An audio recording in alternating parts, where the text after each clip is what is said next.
Lawyer Martin Kpebu, a private legal practitioner. Abusia, oni Dr Zaato, a political analyst. A clash on key points. Alfred Okansi, the show so on President John Mahama, and Dry na him said, Okushia CSOs, civil society organizations. Na efa the Galamsey menace how a basic ayedin akon Ghana illegal mining any the keka home what ya see na ewi akire no na Attorney General to dwa se Nyankopɔ ya admon the 6th of October chama wuntumi report what ya see na omo reading the charges na prosecution en shase na we na Dr Zaato and Martin Kpebu and one communicator be a clash. Me pese ebe konye kwa kuti conversation ni se di isi koso on key points TV3 yakoba ebe tuaso edi amount. Parliamentary. So how are we able to determine already that the new repeal act, the repeal LI would be 2501? Are we able to tell that already?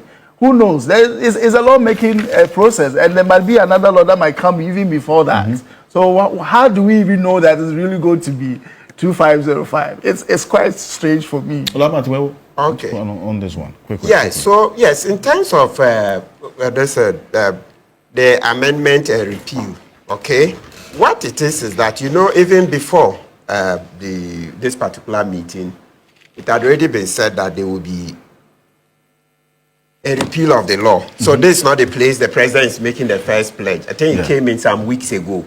And even prior to some weeks ago, they promised that the whole LI will be repealed. For me, what really got me, right, on the president's side was that soon after he won, the 120-day promise, I think in there somewhere, they said it. They're not going to do any more mining in forests. And that is very key. Very, very, very, very key. So it's like, stop the bleeding.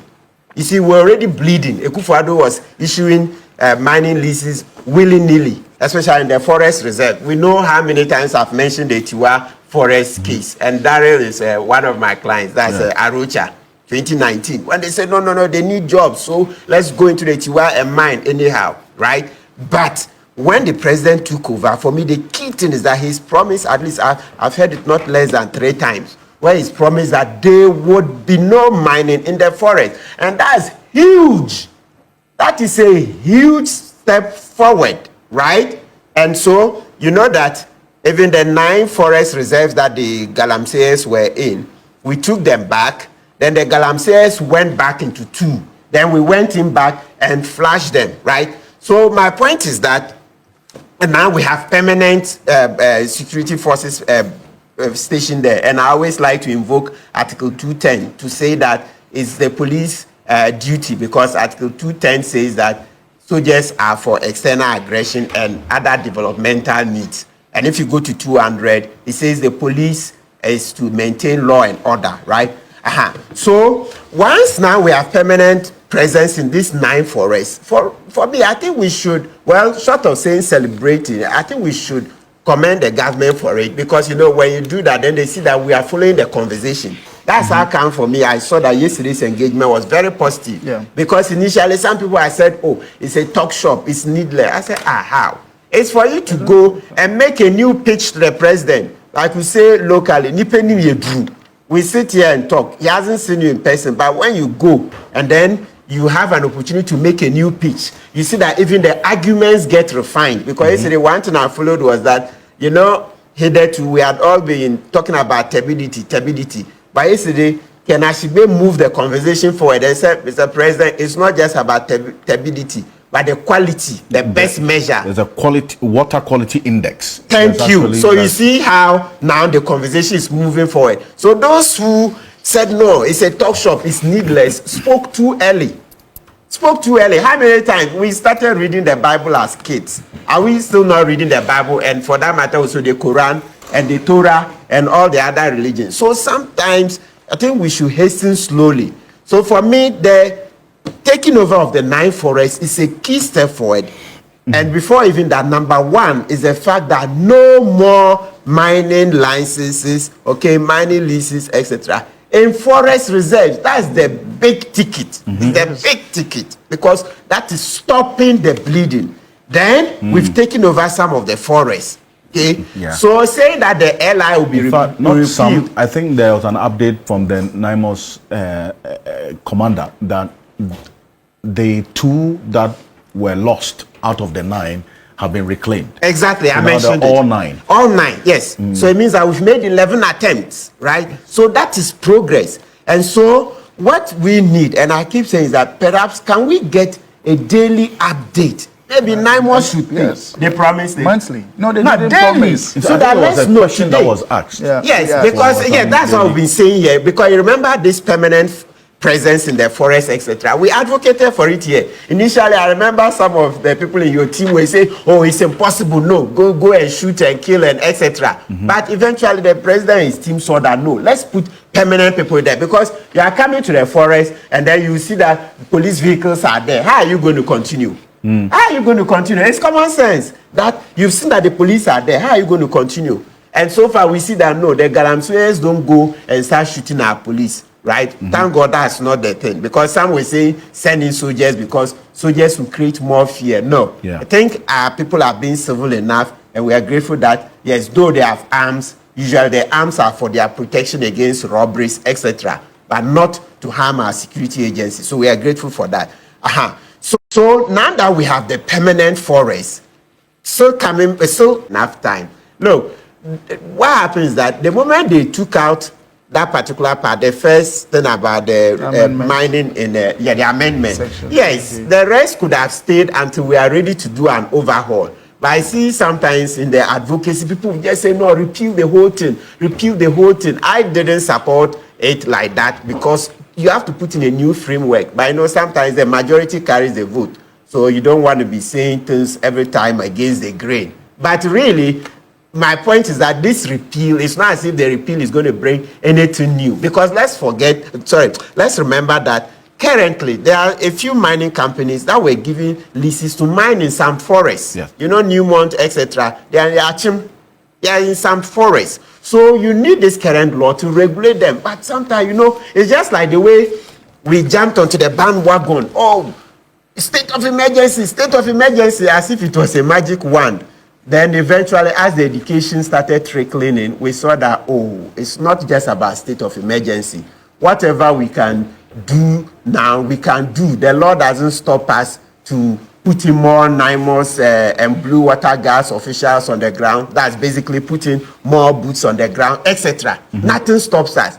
We don't need a declaration of the state of emergency before we start taking action. And this, let me tell you a 2-line story. I'm not good at storytelling, but let's try this.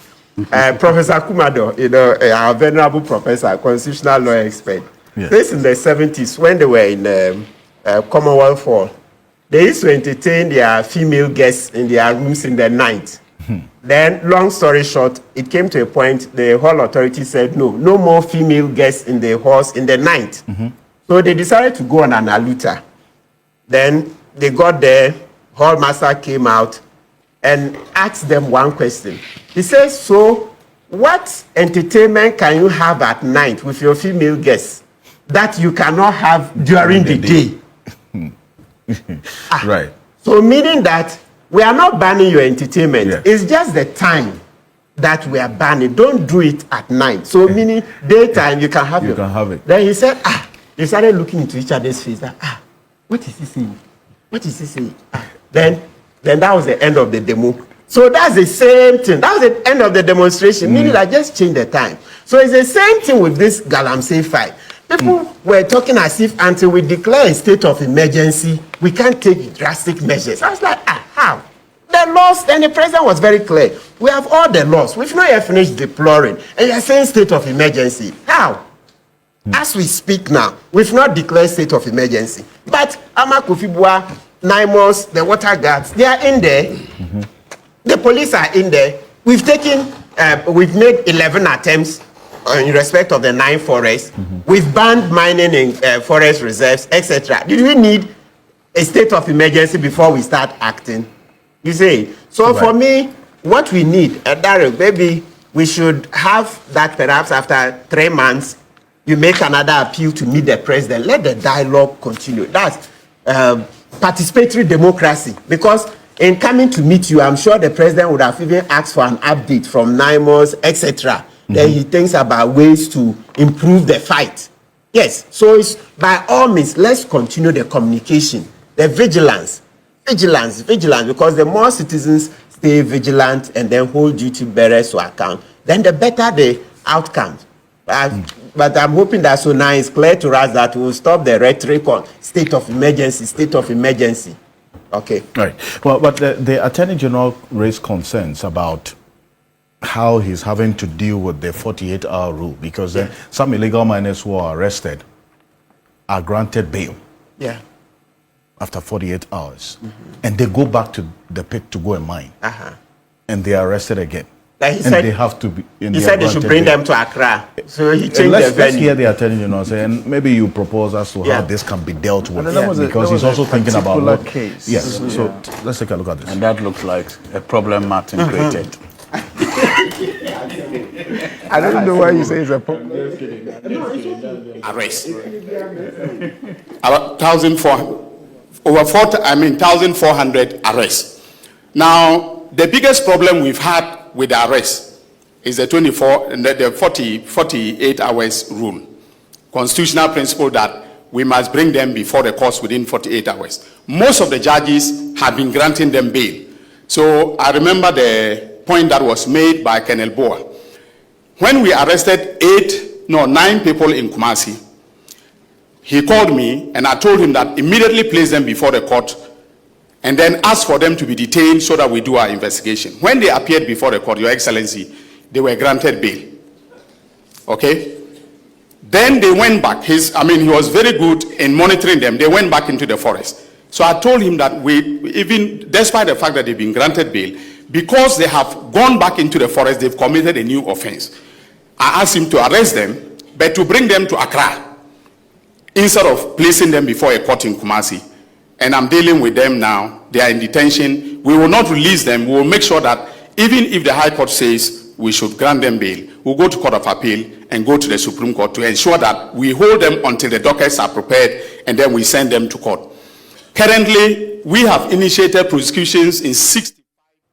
So it says some 65 dockets, in fact, and the 65, not just for one. There are others that covers 10, 28 illegal miners as well. So in total, some 600 illegal miners are going through the process as well as we speak. Now, that concern of the 48-hour rule and having to be granted bail and then they go back to the pit to go and mine.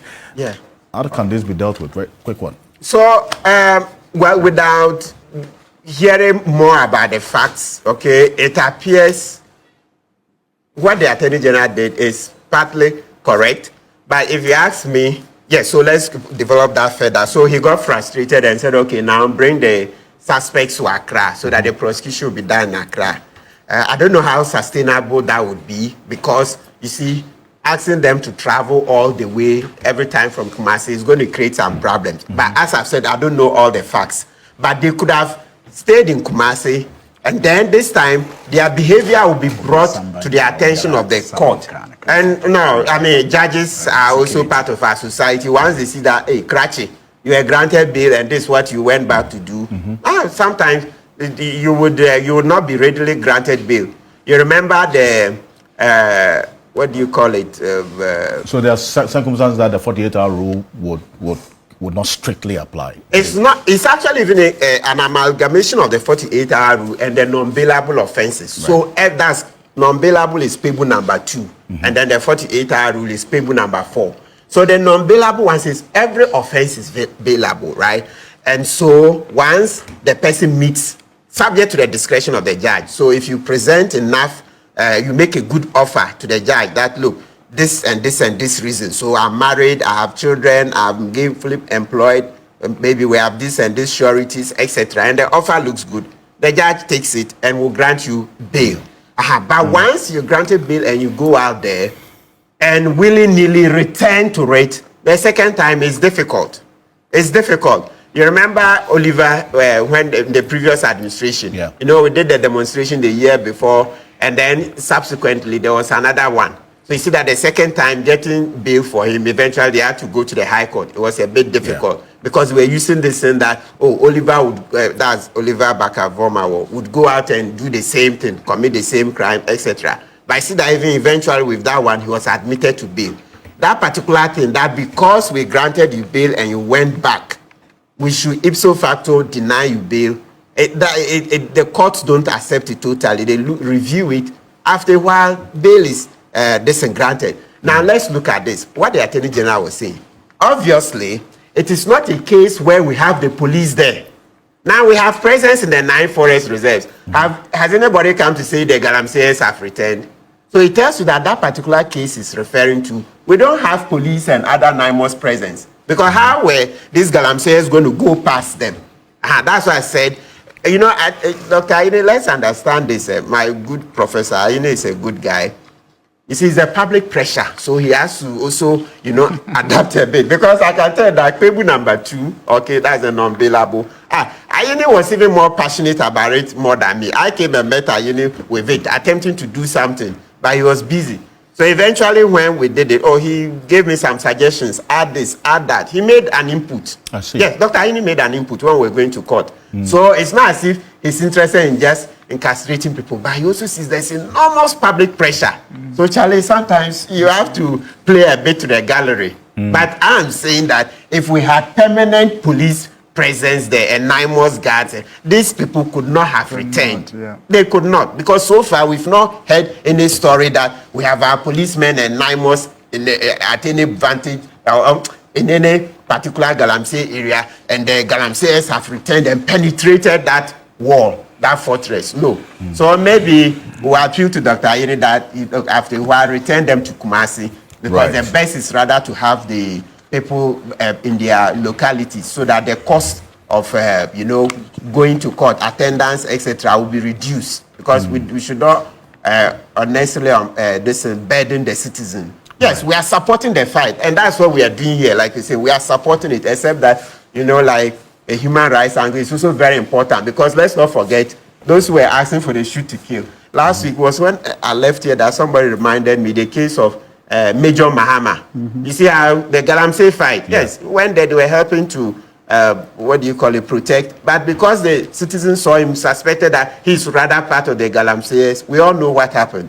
So let's hasten slowly, let's continue to keep the laws whilst we fight vigorously, whilst we fight robustly, because we support the government that it must be fought. We are all drinking the same water, right? So if any tragedy comes, it will wipe all of us. So we are supporting the fight. It's just that let's also continue to follow due process. Otherwise, we'll cause some trouble. And then that's the one we say that the cure is even worse than the disease. Indeed. And you see, the Catholic Bishops' Conference was at this meeting as well yesterday. They, in their statement, acknowledged what has been done and what they expect to be done. And the President references, together with the Minister for Lands and Natural Resources, a number of things that have been done, including the thousands of people who have been arrested, excavators that have been impounded, over 1,000 pumps as well, that's water pumps, and then also the tracking of excavators. And I think that's the one of the major takeaways as well. Darrell, you referenced that in our earlier conversation, that now excavators are going to be tracked. So get to know where it is and what it is being used for, as against the previous situation as we had it, that excavators were not tracked. Dr. Zaato, does this reflect the will to end this canker once and for all? Thank you very much. I just wanted to clarify something. At the beginning of this government's term, the Interior Minister announced a policy of deporting foreigners caught in Galamsey, that they will not be prosecuted. Has that policy been revoked? Has it changed? It hasn't It hasn't changed. It hasn't changed. No. So it means that if you are a foreigner, you are caught doing Galamsey, we'll buy you a one-way ticket to go back home. But if you're a Ghanaian, you're caught and you are doing Galamsey, we'll prosecute you and probably jail you. So that is the current policy still. Are you sure? In fact, I'm asking. in That's fact, why I think Muntaka has, he came to clarify. I'm remembering that he came to clarify. That was Really? asked yesterday. Yeah, he came to clarify. So Darryl, you are at the meeting as because there was a specific question on this.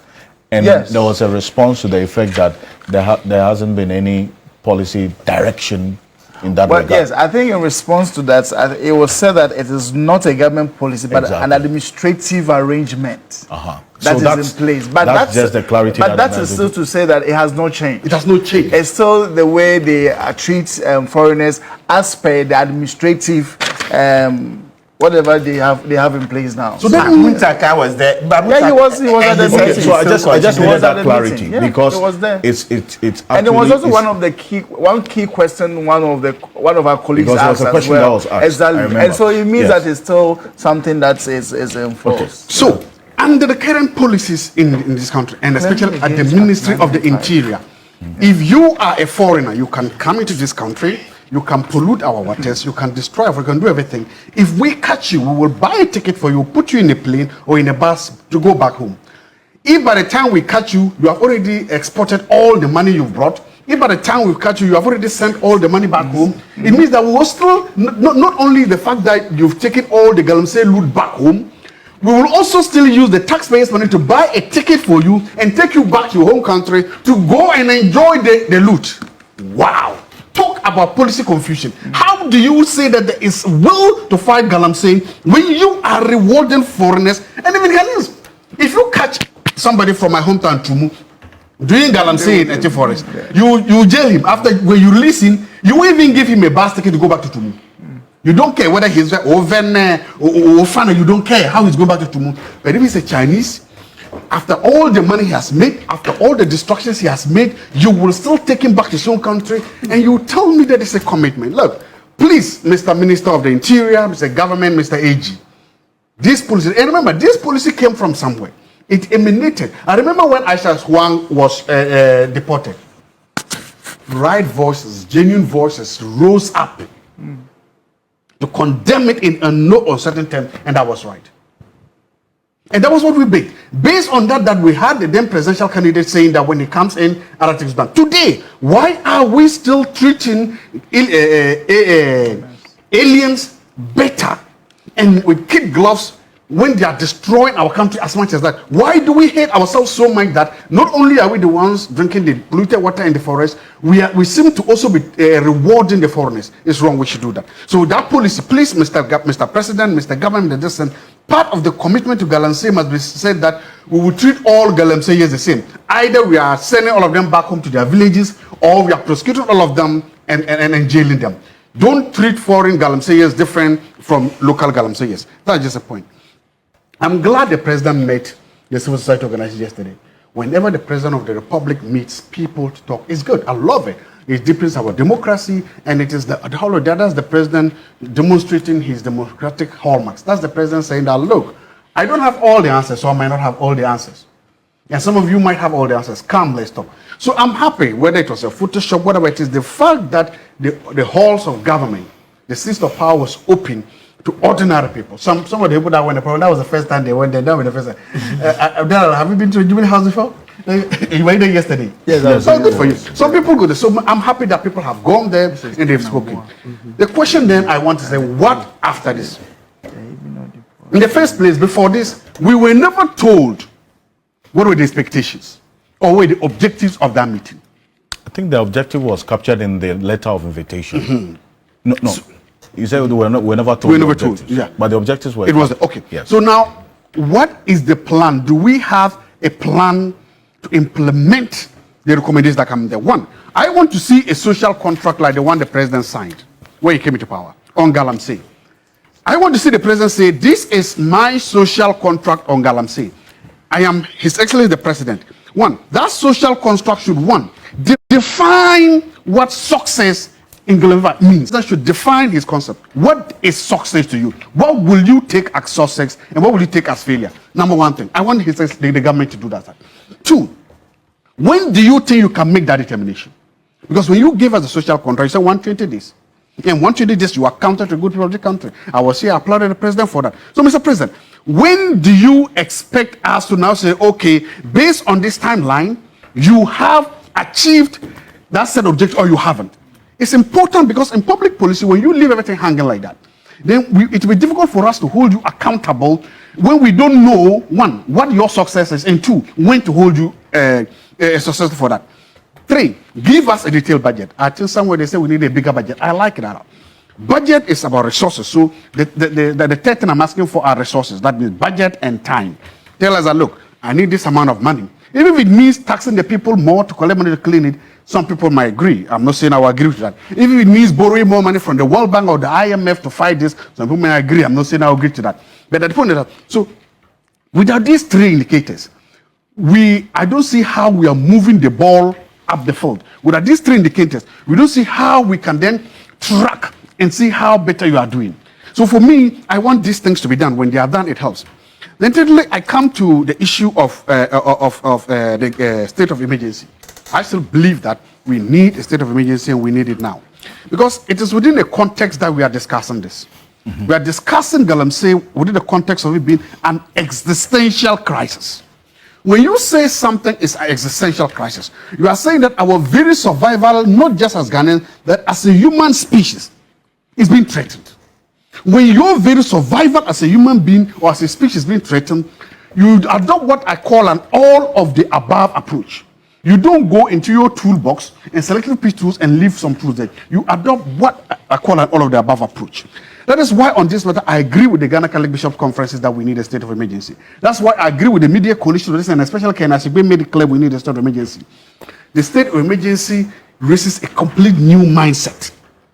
A state of emergency addresses a fundamental social and even a psychological issue that, for the first time, Islam declared war. When Osama bin Laden and his people hit the towers, the American intelligence said, they declared a war on terrorism. And that war was, they used the military, they used intelligence, they used finance, they used everything. This is our 9/11. We should do that. And I'm also thinking about something. I remember the night that, the morning that these gallant 8 heroes died. The whole country was asking the question, what can we do in their memory? What can we do to make sure that what they were going there is not done in vain? I thought that the president or this meeting would have announced the Gallant 8 initiative or the Gallant 8 project, something in honor of them. And that thing should have gone something like this. In memory of these patriots, we are banning all surface mining for the next 2 years, for the next 1 year. A complete ban on it. Mm-hmm. We would take a huge financial hit, yes. But for the memory of these people, it's worth it.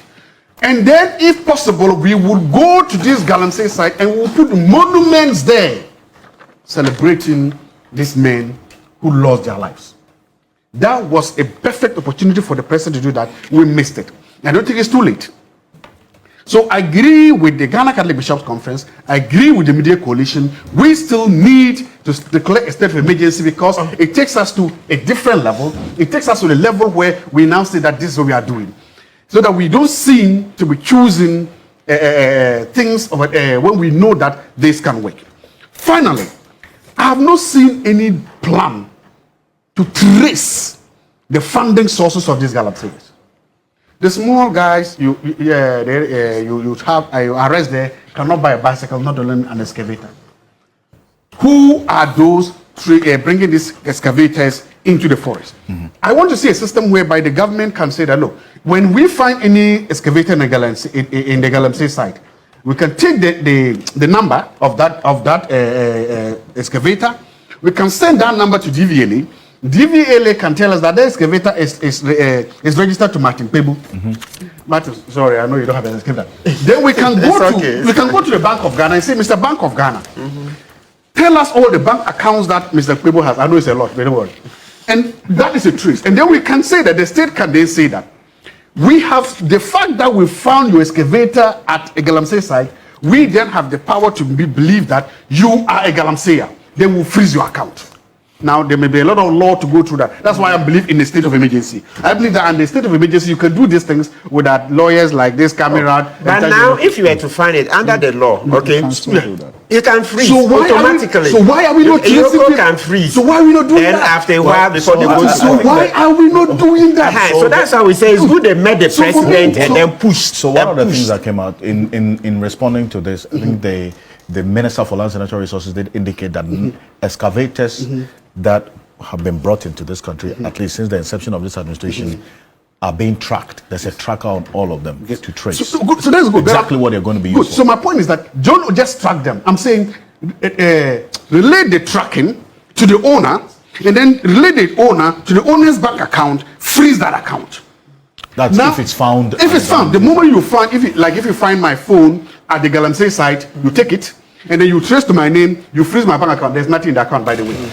Then the onus of proof becomes on the person whose account is frozen. You now come and tell me why your excavator was at the Galamsey site and why we shouldn't freeze your bank account. Yes, when it comes to money laundering, that's the law. Thank you. That's the law. So look, if we are able to do this, that means that we are doing something. We are hitting at the finances of Galamsey.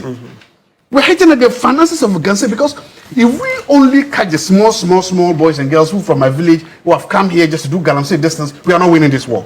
So far, we have not hit the finances of Galamseyers. So far, the state has left Galamseyers to enjoy all their loot. Let's begin to hit where it matters. Let's begin to hit their pockets. Let's begin to hit their bank accounts. When you do that in the future, they will withdraw. Because see, Galamsey is an investment. If I spend, I don't know how much an excavator costs, let's say it costs $50,000 to import an excavator. That means that I'm trying to recover that money. If the next day the government freezes my bank account and I cannot pay the bank or somebody for the excavator, I will import another one.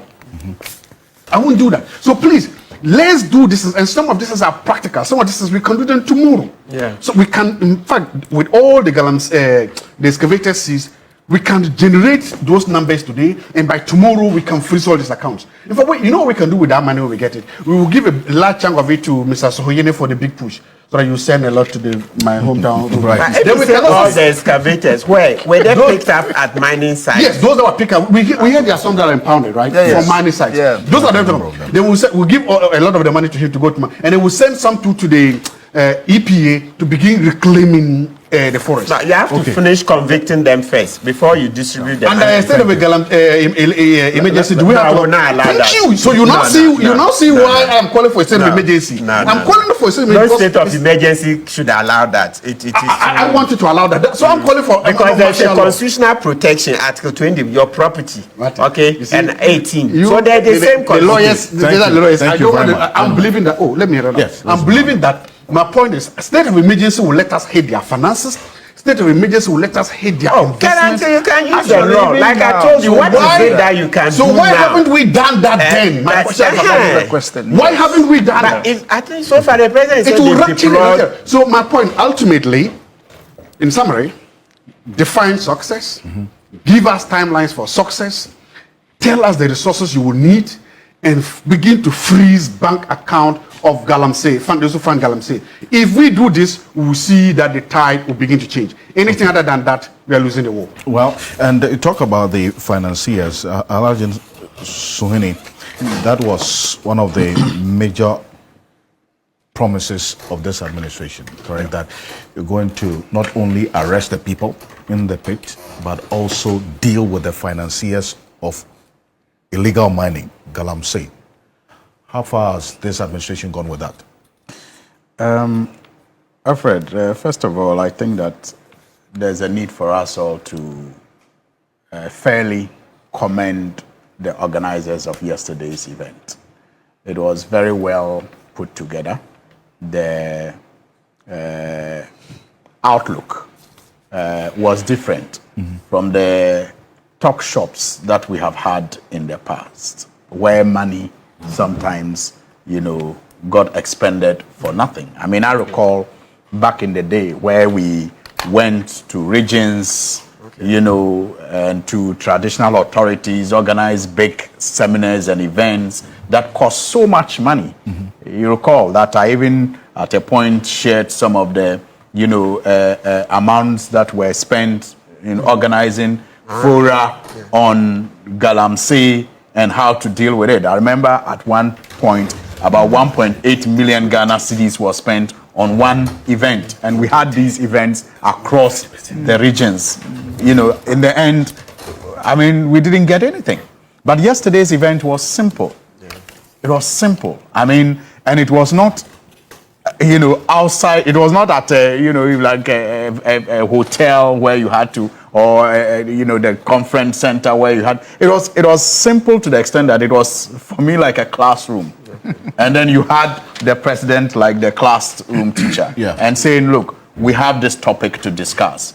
It wasn't like a lecture. It was like, you know, the kind of lecturer who comes to the classroom and says, we are going to discuss this topic. That was the outlook I saw, and I thought that it was beautiful. It gave, you know, the opportunity for everybody to freely express themselves when they were called. Not everybody had the time, though, because of you know, the time limitation that we had. But I think that the organizers really, really did a good job by the way it was put together.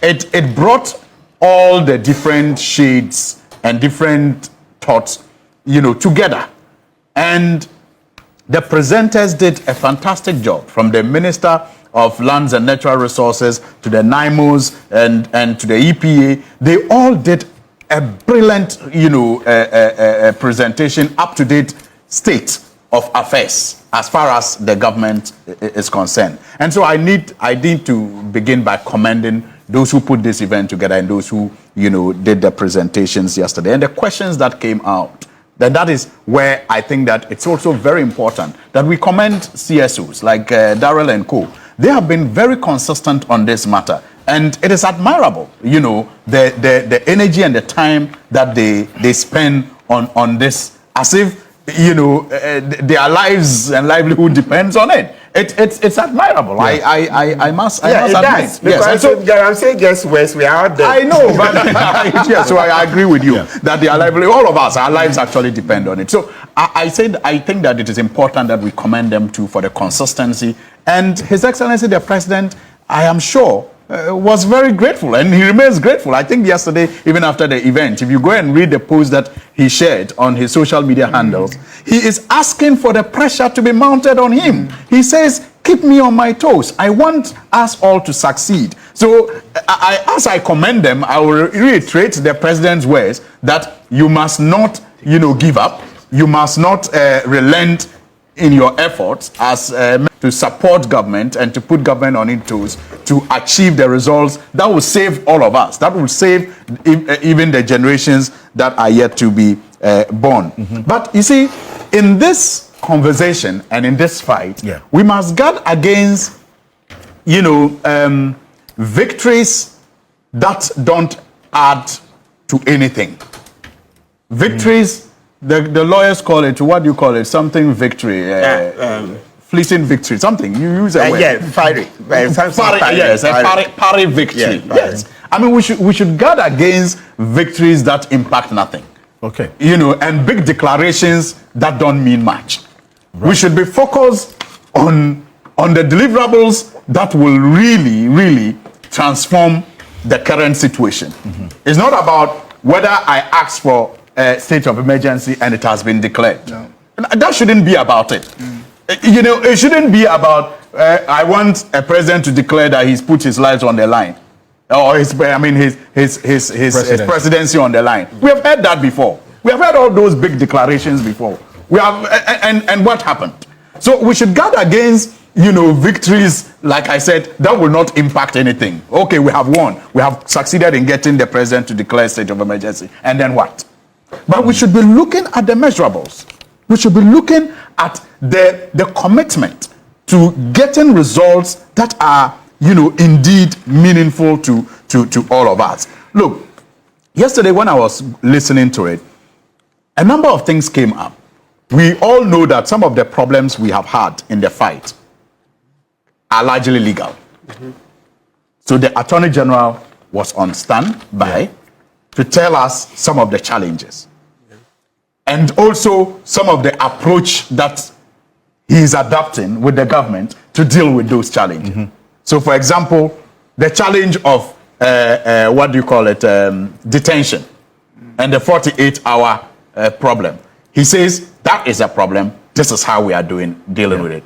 And that's not a promise. That's actually, you know, part of the process of addressing the issue.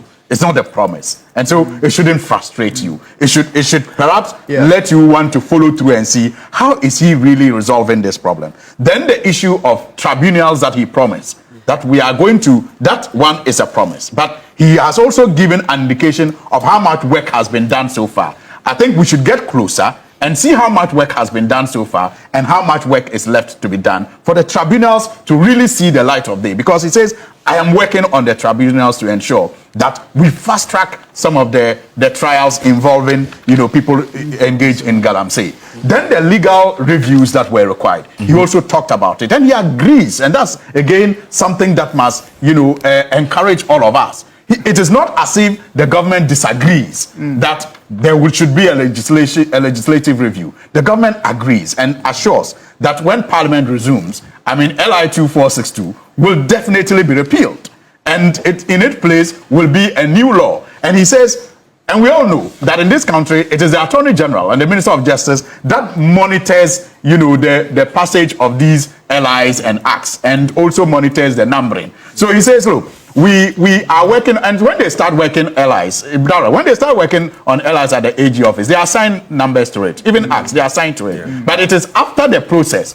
If that number is still going to be maintained, it is maintained. Sometimes it gets changed because some other legislations would have gotten passed before it. But it tells you the commitment that, look, we are going to pass it. We have drafted it. We are waiting for Parliament to come. And when Parliament resumes, we'll lay it. And after 21 days, it becomes law. And so let us wait when Parliament returns, and then it is not laid for the days to start counting. Then the president's invitation for you to put pressure on him is reactivated. Yeah. So I saw that again. There is that commitment to prosecute because the Attorney General told you how it was at first difficult to get information on Akonta mines, and now the docket available and his determination to ensure that by Monday he files charges against the kingpin, and here we are talking about the kingpins again. That is also living the promise of ensuring that we do not just focus on the people on the pits, but those who are funding and financing and financing it. That's a big. I mean, to tell you that we are going to begin prosecution of a company like Akonta Mining by Monday is no longer a promise of dealing with the kingpins. It's an initiation of the promise of dealing with the kingpins. And it has to be seen in that light. Yes, he's not the only one, and one is not enough, but let us go on. That is the beginning. Let us go on to ensure that we get more of these people to face the law. I was encouraged by that. And then again, he talks about, even reporting party members for investigation. And that tells you the level of political commitment that we have, where colleagues are even willing to submit each other to investigative bodies to either clear them. In fact, maybe some of you didn't even know that after the referral to the investigative body, a petition also came from the small scale miners. But he mentioned it yesterday. That for me was additional information that, look, we even got a petition and we have forwarded that we are working with that petition also. Even though our colleagues are involved, we are not going to sweep this under the carpet. So that legal a framework in the fight was properly handled by the Attorney General. And I think that any fair-minded person should see the political commitment and the will and the desire to ensure that some of the bottlenecks when it comes to the legal issues are dealt with. Yes, we are 9 months in office. We will not be able to do all the things that have to be done in that field. But they say in Dagbani that forgive my use of the term.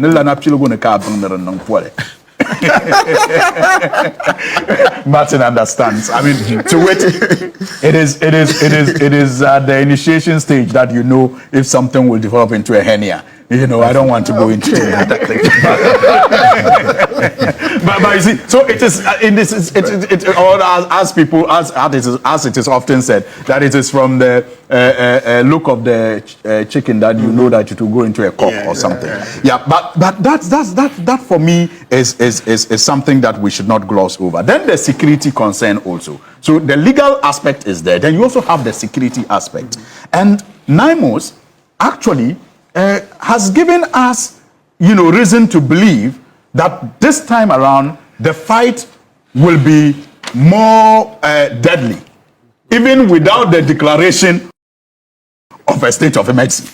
I mean, they have given us that indication. And apart from that indication, which you can term a promise, they have also given us evidence of their determination by how they have so far recovered about 7 forest reserves, right? Or nine forest reserves. They were taken, then they went back. So 11 attempts. They have taken 9 forest reserves back. That should tell you. I mean, that's progress. I mean, if before 9 months ago, we could not enter 9 forest reserves in this country, that's dangerous. I mean, that's just like, you know, a rebel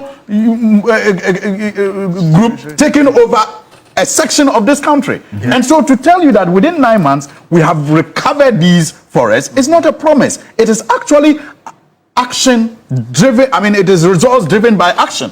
And it must be appreciated and supported. So they have taken back these forest reserves, and they have given the indication that it is going to be deadlier this time around. And they're on the ground, actually, you know, destroying these machines where like he said, in situ, when they cannot, you know, take it out. And they have the political support. His Excellency the President says, look, even when they come and, you know, advise him to declare a state of emergency, he will be willing to declare a state of emergency. And again, I mean, you have the man standing in front of the commander-in-chief of the Ghana Armed Forces and everybody and saying that, look, we are coming after everybody. It doesn't matter who you are. So when he comes to your side, who again are you going to call? Which minister are you going to call, or which president are you going to call to ask him to stop, you know, what he's doing, like we used to experience in the past? So I think that the security aspect also, we are assured that, you look, the fight is going to be thorough, and it has started. I was happy the last time the president met the, you know, media persons. He spoke on the IGP team and how it has been, you know, put together with the NIMOS team. And I think that was a very good decision, because you see, when you have parallel structures, you know, especially armed and out there, you may not know what it can lead to. Especially collision causes can happen. There may even be collision and collusion at the same time can happen. So but where you have one central body with one control, you know, center, then you know who to hold responsible when things go awry. But where you have different groups fighting at different angles, receiving their command from different places, you can get into issues of collision and collusion. And I think that it is good that they have put them together now. Then there's also the administrative bit of it. I mean, when I was listening to it, these were the structures I saw: the legal problems, the security issues, and then the administrative issue. And the administrative issue relate to the importation of excavators and how they are cleared, how they are tracked. And Zaato, you see, made a very important suggestion, but clouded by, you know, the political point scoring of, let's win by calling for a state of emergency. You know, he misses the very good point that he makes. That, look, we can even go beyond tracking these excavators to tracking it to their owners and tracking it to their assets, including their bank accounts, and freezing it. I agree that it is a good suggestion that we can, that should be taken on board. But that is an administrative role of the Ministry of Transport and the Ministry of Lands and Natural Resources and Yoko, you know, and then the ports all together. And clearly, we have also seen, again, that is not a promise, that action is being taken to streamline and if you like, clarify the process of importing an excavator and also monitoring the usage of excavators in this country. It is clear that it is not a promise. It is actually something that is being carried out today. And these excavators are not just going to be licensed; they are going to also be geofence, as we are told. And in some cases, some of them have already been geofenced. They have been tracked and they are put out there and they are being monitored. You know, so it is not a promise. It's actually something that is also on the ground. The blue water guards are people that are on the ground also serving their purpose. Yes, they are just at about 1,000, and we need more of them to be trained to ensure that they provide the services that they are providing. The licensing regime. I mean, we know that currently there is no license for anybody to mine in a forest reserve. That is an improvement. And the system is being monitored to ensure that nobody, grants a lease on the blind side of any authority to anybody to mine in any forest reserve in this country. In fact, even at the Minerals Commission, I don't know how many licenses have been issued since we came into office. Because it's become so tight that it is not like before, where you could have like 200 and more being issued in 1 year. It's not like that anymore. I see. So that is progress that is being made that needs to be commended, and it is not for nothing that we have the turbidity levels of our water improving. Yes, the quality. We can't come to that conclusion as yet. Some have improved. The presentation yesterday, the data showed. Yesterday, we had serious issues with the data presented on the quality of water. No. You see, I'm not talking about quality of water. That's the point I was going to make. Exactly. That's the point I was going to make. But that was going to be my second point. That look, it is nobody said this was going to be an event, and so even the successes will not be a one-time thing. And like the president assured, it's not going to be a flash in a pan. So if we have the turbidity levels improving, we can move to quality. But turbidity is also important. Yes, turbidity, I mean, many things contribute to the quality of water, but turbidity is one of it. So if we say that we have improved turbidity, like the EPA presented yesterday, yes, we mark it as an achievement, but we demand for improved quality. Okay. And that is where you look at the cyanide and the other ions that are all in the water, and the need to ensure that we clean all of that. But the discussion, the point that you are raising, I think what we need to maybe just look at is the fact that we were presented with data from July. Yeah. Data picked from sites that NIMOS had gone to do some operations there. Yeah. And between July and October, we've not seen this much of presence on the ground because NIMOS is still waiting for resources. And I can tell you, a lot of the areas, the Pra Rivers, all those areas, most of these areas, we even have serious situations where, and that's how come within the 3 months, we've had Konyako and water treatment station being shut down. So I don't think that data presented was reliable enough for us to already jump to conclusions that our water bodies are improving. If you go to ground, let me understand you. Reliable in which sense? Is it that it is it is outdated and should be updated? You are just saying that it was not correctly No, I'm saying done. that data for me is obsolete now in terms of the situation. Depending on because of when it was done. Exactly. It is July. Exactly. And so during that period, that is let's say that we are looking at the glass in different ways. Exactly. Because it was taken in July, Darrell thinks that if it is taken today, it can be worse. Well, I can also think that if it is taken today, it may be better. Hold on. Are you getting the point? If it is taken today, it may be better. Okay. But I agree with you. The point is that since that data was collected, that we should update we have had several water treatment stations being shut down. Well, but so what is your justification for saying that our water bodies are improving? No. Right. You see, this is a scientific. Darrell, that's what I'm saying. It should be a scientific conversation.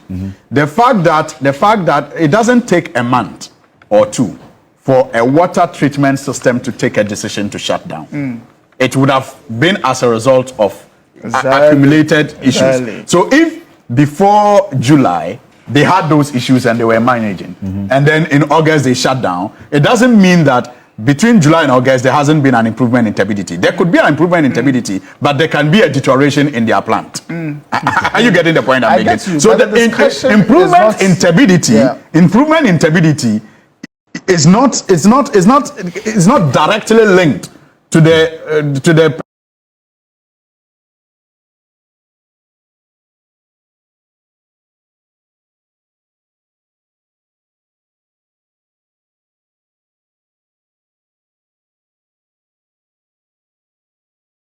that yes. where I agree with you Yeah. is that July data needs to be updated because we are in To reflect September. the current But situation. it is Exactly. not. But in the They do it in absence, November. okay, yes. But in the absence, Alfred, I think but this in the is a- absence, I'll come to you. Alfred, I beg you. But in the absence of an updated data, it will be unfair to say that I shouldn't use the July data to say that water turbidity No, but has I improved. wanted Darrell, you agree an with answer me? to that Thank specific you. question Yeah. earlier about what has been done to fulfill that promise of arresting the kingpins, the financiers of the Galamsey. That was a specific promise from you. So what has been done in that regard? But The you see, quick one. when I started, that was the point I made about how I was, happy to hear the Attorney General reveal that we began work on a company like Akonta Mining. We all know how big it is in the small-scale mining space and how difficult at first it was to get information. But later, they discovered a docket, and he has spoken with the lawyers. According to him, the lawyers want the CEO to come on Tuesday. He is insisting that he should come on Monday, and that by tomorrow, so that they will read. No, Monday, 2 days after today, so that they will read his charges to him, and also what do you call it? Prepare those to rights? go to court. You call I this, said Miranda rights. Miranda rights. They will read his Miranda rights to him and prepare to go to court. That is one example of going after the kingpins. Again, the assurance that nobody will be shielded, nobody will be covered, comes from the evidence that even party leaders of the ruling government have been referred to investigative bodies for investigation. And when that is concluded and any of them is found to have engaged in any wrongdoing, I'm confident that civil society will yield to the president's request to put pressure on his government to ensure that he delivers. We are not in any way shy or running away from the pressure of civil society. We actually, welcome it because we want to succeed together and build this country better for future generations. Al-Hassan Suhini, that is going to take a little while at some point, but I want us to take a listen to the Attorney General, Dr. Dominic Akuritinga-Ayine, on this Akonta mining matter. And Darrell, I'll take your last words on this while we round up on this issue. As I indicated to you, we have a second part of this show's conversation focused on the president's and the United Nations General Assembly speech, and then also a number of things quite extensively that have been done at the Ministry of Foreign Affairs. In fact, yesterday there was some news that just come through, which was breaking news as of midnight. We will talk about it. The Minister in charge of Foreign Affairs of the Republic of Ghana, Samuel Okudzeto Ablakwa, is joining us for the last half or the last hour of this show. So stay with us. But this is Dr. Ayine. Take a look at this. In 2002, the police conducted very diligent investigations in respect of Akonta mining, but the docket was hidden until we came to power.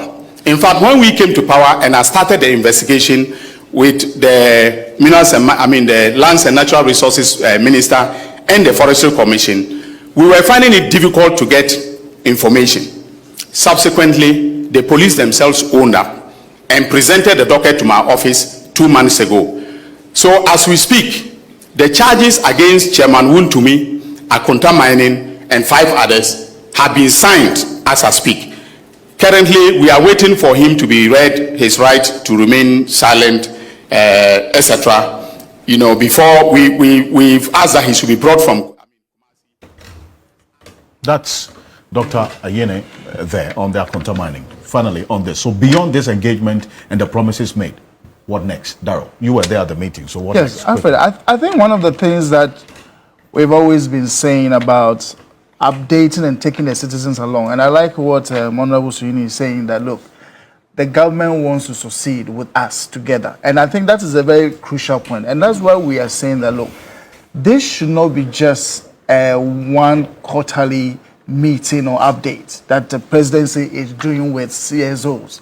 We actually need to have the presidency and all other state agencies, the Forestry Commission, the Water Resource Commission, the EPA, on a monthly basis coming together and updating citizens on the state of affairs, on key indicators on water, forest, and even now looking at how these issues are affecting our food systems, we will have to get the Ministry of Food and Agriculture also updating us on the kind of food available, the quality of food available to us as a people. So I think it is very, very important. So Honourables, really, please, I think maybe it's a point that you should push very much to the people at the executive level that, look, we need to have these regular updates. I agree. And we don't even need to invite CSOs to the presidency to do that. Yeah. We should do it as a state, kind of addressing the nation, updating all of us what is happening. That's, for me, is how you take the citizens also along. And we don't always have to wait before we knock on your doors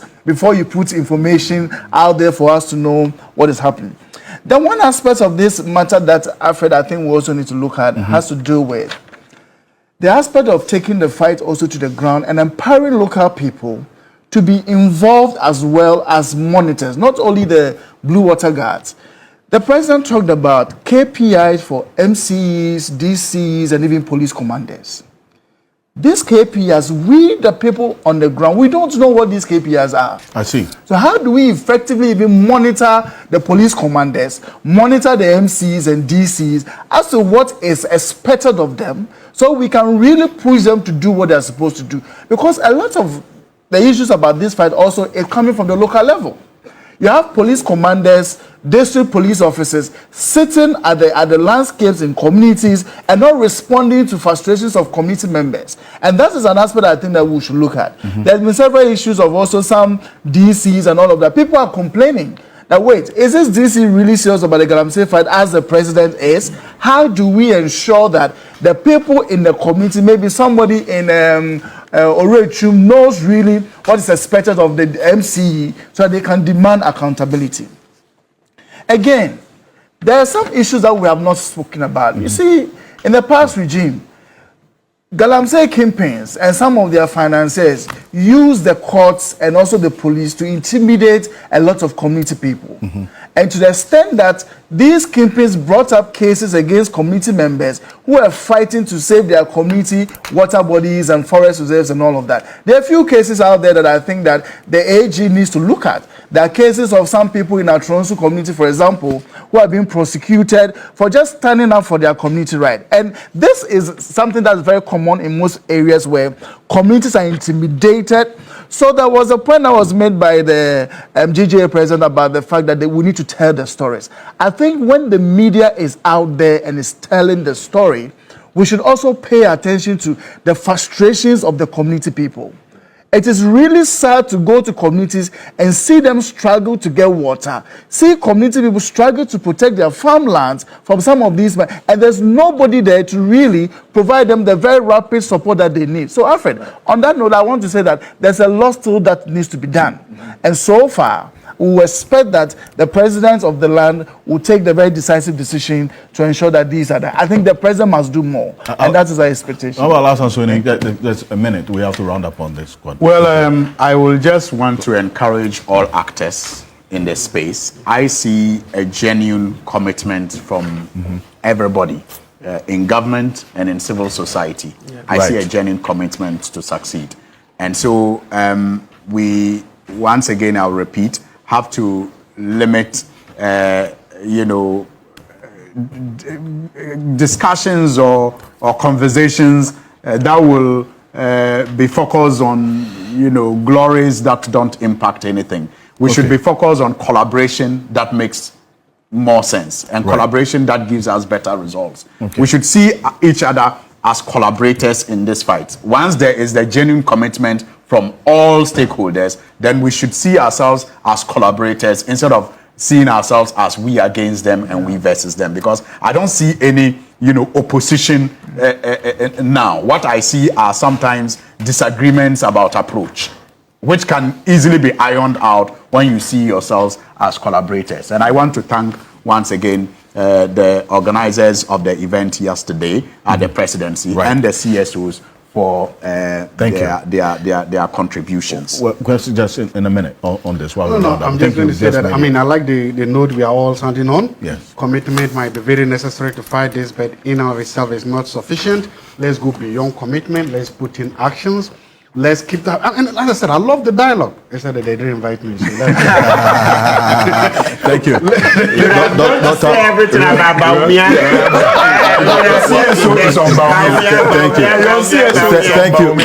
Thank you so much.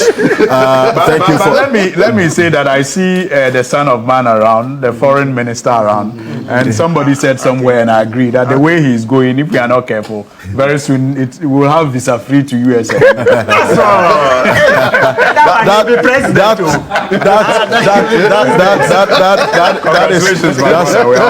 That's an issue indeed that we'll get into shortly. Now we've had the visa restrictions imposed by the United States lifted, and as to what exactly led to that is what we're going to get into. It's an exclusive conversation we're having with the Minister in charge of Foreign Affairs, Samuel Okudzeto Ablakwa, here on the Cape One. Give me the 1 minute. Yeah, 1 minute. Forgive me, So, please. yes, so I agree this with what my co-panelists have said. Where I need more visibility is that I keep repeating. I think you've also even repeated. Can we get a daily update that every day, where are we in terms of, okay, here, there, because it's the scale of it. You see, so far, people are saying that, no, they are not seeing much because even the media yourself, you don't have visibility. You see, so if we would get to know that, look, each day, these are the number of boots on the ground, etc., then it shows the commitment. You see, it shows the commitment, but once you don't have numbers, people will say nothing is going on. Yeah. They would, and then as soon as you see, what do you call it, yellow or brown rivers being shown on social media, then people say, oh, the government is doing nothing. Government is doing nothing. So we need, I mean, up to the minute update. I mean, of course, that could be the extreme, but on daily basis, we should see what is being done. Right. Thank you so much. And Daryl Bosso, thank you very much, the Deputy National Director of Arocha Ghana. I also want to thank Alhaji Al-Hassan Soini. Thank you. Thank you very much. Appreciate we will have to have this conversation on this. Thank you. Big push, the next aspect of it as well. Thank you. He is a Deputy Minister in charge of road. So that is it. Inti enkomono ena yakwa kuti abano. Dibi ameka. Lawyer Martin Kpebu me penasem pa. He's been frank. Me penasem. How I will see an analysis. How we see Edin in Komo Isifa about national issues. And he's one of the Yebeka say the finest lawyer. Any the outstanding lawyer Asemba found say NPP, say NDC, NETSU, or be perma can acquire no. What I say, or be perm I day, I can acquire no. There was all kind of becca into uti in semana walker analysis. I will make here. It makes sense a lot. In fact, it makes sense a lot, and you can attest to the fact where we a brilliant and an astute lawyer. Why you Jumache? I will name the orca. But on the other side, you know, uti Zaato ka inya Zaato analysis now in nya. Nipa ne say no state of emergency no. When you microphone mu young juma. The NIMOS, water gas, any the other people waka stakeholders or mujinum juma say a drum pempenso say ni method now apply no. Intimi mwa magalum see menace no intimi fight here. And one say omode report abrano. The president speech and American one say bendro no. Into the omode report to the bar. Obejina report no so. Now some more advice say baby Mr. President baby I did read there. I will say there declare state of emergency. Na ye di o she etoso. Na baby be it me to akwa so. Simple. But I don't see the reason why. I don't understand the reason why and this MPP4 they are complicating the whole thing. MPP is complicating the whole thing. Just because of say Mumuwa by Mumodibo presidency to honor sɛ mo betimi afight mo ntimi enti obi nso aba on force on fan president nto so sɛ ɔno nso obɛyɛ na yɛsi yadeɛ nsuae yɛ kon mpanyinfo wɔ abɛbu obi sɛ nsuae wɔ hɔ ɛnyɛ ɔko usuae no nkyɛ sɛ wakɔko wate aseɛ nti yɛnka yɛwura Akufo-Addo edi galamsey so nkonim ɔka no na nkɔfoɔ bi nso nam akyire ɔmo yɛ den ɛyɛ adwuma no gidigidi ɔmo bɔ adwuma ɔmo tu gala na wo ka sɛ wobɛyɛ den wobɛfight galamsey wode presidency ato so meanwhile no na wa release about 2,000 plus licenses ɛde ama nkurɔfoɔ sɛ ɔmo nwura mu kɔyɛ adwuma one aban wɔ yɛ aba ɔmo nso yɛ adwuma ɔmo release even one license kora no hwan ɛna ɛyɛ serious who is more serious here sometimes mama yɛnka nokorɛ it's better we speak the truth than say de bia na yɛde nenam nkwa nkyɛn nti ɛyɛ me dɛ sɛ lawyer Martin Kpebu say there is no need for state of emergency. There is absolutely no need for state of emergency. Nipa na pa nipa so mo nye adwuma. Enti sɛ adwumadi no mudi no let's wait till the time or the results beba. Obi kɔtwerɛ exam so onya ntwam wie wahwe ne nimika kyɛn so be fail. Does it make sense? No. Ma nipa no ntwerɛ exams ni wie watwerɛ wi a wa mark no wahu sɛ ade a wayɛ die below 50% enti wa fail a ɛno no wo ka problem ni hɔ no but onya ntwam wie no wahwe ne niwa mu ebu na bam ɛka kyɛn sɛ ade a woyɛ wo be fail. Is that fair? NPP for me Samuel, is that fair? Wo bet no opposition ache. Wo bet na opposition ache because you have decided not to be fair. You have decided not to be fair in any of your analysis. The mo beka kase bia mo beka no kuro mo bia my adwin say mo nye fair. My adwin say mo nka no kuro mo ha. Ye de ade ahye mo nsa for the past 8 years. Mutimi ye den. How did you manage to fight galamsey in this country? Na ene ade ama mo no ntimi anhwe so. Mo na mo buy advice. Na ye ka kyo se kona kwakire obi ade na wakire nipa na ade ama na fail awia. Nipa na kwa kwatwa receipt a wo san ko gyina no nka se me kwakire wade. Da bi o ye nye sa. Obi a wantimi anlusu logic and solve galamsey we no. You can even declare state of emergency, but still na adwuma no enko. And it's just a matter of understanding. Let's support the president. And we are trying to on Facebook wall. John Mahama we won. The second time we are by. He's more than what a humble person. And when he didn't mean no digina jumadina say. It was so simple. It was so cute, simple. Everything was understandable.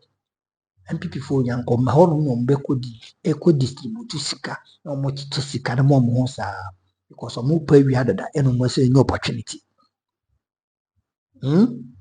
Eti mo ma yenka no kware okuruma kakra. NPP for kwan omodi Ghana faso ntiye. Enke di kwan sen national issues kwa omodi omo anu tum say the usu bempa kan ye next usu bempa bo papo. Edi kwan sen ka galamsey menace omo bi omo anu say ekabi because we gave them the mantle some time ago. And believing them say umbetimi bibi or not knowing say no more they were sharing together, sharing for themselves.